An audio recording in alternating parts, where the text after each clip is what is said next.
2010 model, 5 owner, FC insurance 1 வருஷம், front 2 tyre original, back 2 tyre ரொம்ப கம்மியாக தான் இருக்குது. சீட் கவர்லாம் தான் புதுசாக போட்டிருக்காங்க. வண்டி தெளிவாக இருக்கும். பார்ட்டி கேட்குற விலை 9,45 ரூபா கேட்குது. நேரில் போனால் ஒரு 9,5 ஆகும். அதுலேயும் ஒரு 5 ரூபா 10 ரூபா உடைக்க வாய்ப்பு இருக்குது. வண்டி ஆனால் தெளிவாக சுத்தமாக இருக்கும்.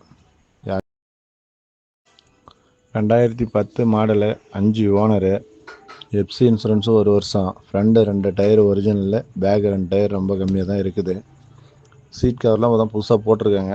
வண்டி தெளிவாக இருக்கும். பார்ட்டி கேட்குற விலை 9,45 ரூபா கேட்குது. நேரில் போனால் ஒரு 9,5 ஆகும். அதுலேயும் ஒரு 5 ரூபா 10 ரூபா உடைக்க வாய்ப்பு இருக்குது. வண்டி ஆனால் தெளிவாக சுத்தமாக இருக்கும்.